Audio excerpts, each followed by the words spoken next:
हम सब कभी ना कभी समुद्र किनारे गए होंगे। वो लहरों को देखना कितना सुकून मिलता है ना। पर एक बात पर शायद गौर नहीं किया होगा। जो ऊंची लहरें हैं मतलब हाई टाइड, वो हर दिन एक ही टाइम पर क्यों नहीं आती? हर रोज थोड़ी सी लेट थोड़ी सी लेट। तो सवाल ये है कि ये देरी आखिर होती कितनी है, और सबसे बड़ा सवाल, ऐसा होता क्यों है? चलिए आज इसी रहस्य को सुलझाते हैं और 52, 26 और 13 मिनट के इस पूरे खेल को समझते हैं। तो हाँ, सवाल यही है कि ये रोज का हेरफेर क्यों? ऐसा लगता है मानो समंदर की घड़ी रोज थोड़ी धीमी हो जाती है। लेकिन असल में ये कोई गड़बड़ नहीं है, बल्कि ये तो हमारे सिर के ऊपर आसमान में चल रहे एक शानदार, कह सकते हैं, एक सेलेस्टियल डांस का नतीजा है। और इस पूरी कहानी का जो हीरो है वो है ये नंबर 52। बस इसे दिमाग में रखिएगा।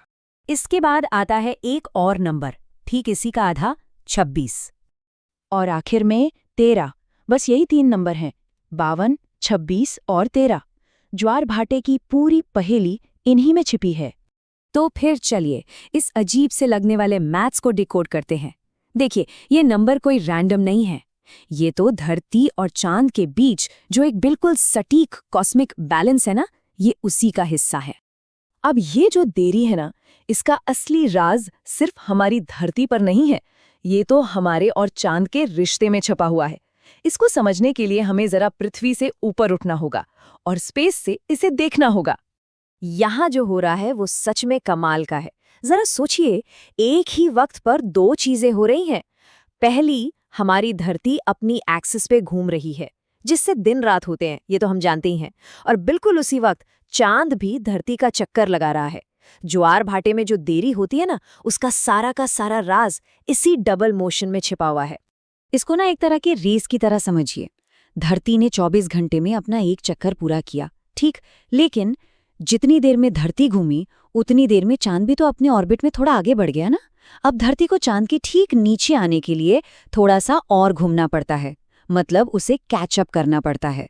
और बस यही जो एक्स्ट्रा घूमना पड़ रहा है ना, वही है सारी देरी की असली वजह। तो फिर सवाल ये उठता है कि ये कैचअप करने में टाइम कितना लगता है। यहीं पर एंट्री होती है हमारे पहले मैजिक नंबर की, 52 मिनट। चलिए पता लगाते हैं कि ये नंबर आया कहाँ से। अच्छा, हम सब सोलर डे के बारे में तो जानते हैं, मतलब सौर्य दिवस 24 घंटे का होता है। ये वो टाइम है जिसमें धरती घूमकर वापस सूरज के सामने आ जाती है। लेकिन क्या कभी लूनर डे यानी चंद्र दिवस के बारे में सुना है? ये वो टाइम है जो धरती को वापस घूमकर चांद के सामने आने में लगता है। कोई अंदाजा लगा सकता है कि ये कितना लंबा होता होगा? तो सुनिए, एक पूरा लूनर डे होता है ठीक 24 घंटे और 52 मिनट का। जी हाँ, यही है वो एक्स्ट्रा 52 मिनट्स। यही वो टाइम है जो धरती को हर रोज चांद की बदली हुई पोजीशन तक पहुंचने के लिए लगता है। तो जो सबसे जरूरी बात हमें यहाँ समझनी है वो ये है कि एक पूरा चंद्र दिवस 24 घंटे और 52 मिनट का होता है, बिल्कुल। और यही वजह है कि अगर आज हाई टाइड दोपहर 12 बजे आया है तो कल वो लगभग 12:52 पर आएगा। तो हमारी पहेली का पहला और सबसे बड़ा हिस्सा तो सुलझ गया। और एक बार ये 52 मिनट वाला हिसाब समझ में आ गया ना, तो फिर बाकी के नंबर मतलब 26 और 13 वो तो बहुत ही आसानी से समझ आ जाते हैं। ये सब बस सिंपल सा डिवीजन है। चलिए देखते हैं कैसे। ठीक है, अब आगे बढ़ने से पहले एक और ज़रूरी बात जानना ज़रूरी है। ज़्यादातर जो समंदर के किनारे हैं ना, वहाँ हर दिन 2 बार हाई टाइड और 2 बार लो टाइड आता है। अब ऐसा क्यों होता है? क्योंकि चांद की जो ग्रेविटी है वो धरती के पानी को अपनी तरफ खींचती है, जिससे धरती के दोनों तरफ पानी में उभार बन जाता है। और बस यहीं से कहानी में एंट्री होती है हमारे दूसरे नंबर की, 26। अब देखिए, क्योंकि एक लूनर डे में 2 हाई टाइड्स आते हैं, तो एक के बाद जो दूसरा हाई टाइड आएगा वो आधे लूनर डे के बाद आएगा, है ना? इसका गणित बहुत सीधा है। 24 घंटे का आधा हुआ 12 घंटे और वो जो 52 मिनट की देरी थी उसका आधा हुआ 26 मिनट। तो हो गया ना, 2 हाई टाइड्स के बीच का फासला हुआ ठीक 12 घंटे और 26 मिनट। और अब हमारी इस पजल का आखिरी टुकड़ा, नंबर 13। अब हाई टाइड से लो टाइड तक का जो सफर है वो इससे भी आधे टाइम में पूरा होता है। तो जरा 12 घंटे 26 मिनट का आधा कीजिए, कितना हुआ? बिल्कुल 6 घंटे और 13 मिनट। इसका मतलब ये हुआ कि एक हाई टाइड और उसके ठीक बाद आने वाले लो टाइड के बीच लगभग 6 घंटे और 13 मिनट का फासला होता है।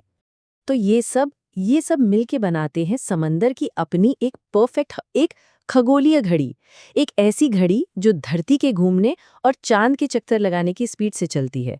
और इस घड़ी के सबसे जरूरी नंबर कौन से हैं? वही 52, 26 और 13। इस टेबल को देखिए, ये पूरी कहानी को एक ही जगह समेट देता है। एक ही पॉइंट पर अगला हाई टाइड आएगा 24 घंटे 52 मिनट बाद, मतलब एक पूरा लूनर डे। जो अगला वाला ज्वार है वो आएगा 12 घंटे 26 मिनट बाद, यानी आधा लूनर डे। और हाई से लो टाइड के बीच का गैप होगा 6 घंटे 13 मिनट, जो कि है 1/4 लूनर साइकिल। सब कुछ कितना परफेक्टली जुड़ा हुआ है। तो कुल मिलाकर बात ये है कि ये जो 52, 26 और 13 मिनट की रहस्यमयी देरी लगती है ना, वो असल में और कुछ नहीं, बस उसी एक्स्ट्रा टाइम के हिस्से हैं जो हमारी धरती को अपनी ऑर्बिट में आगे बढ़ चुके चांद को पकड़ने यानी कैचअप करने में लगता है। सच में कुदरत का गणित कितना आसान और कितना खूबसूरत है। और ये हमें एक बहुत बड़े सवाल पर छोड़ जाता है। हमारे आसपास की दुनिया में और कौन सी ऐसी अनदेखी घड़ियां और छिपे हुए मैथमेटिकल पैटर्न्स हैं जो सब कुछ कंट्रोल कर रहे हैं? सोचने वाली बातें हैं ना?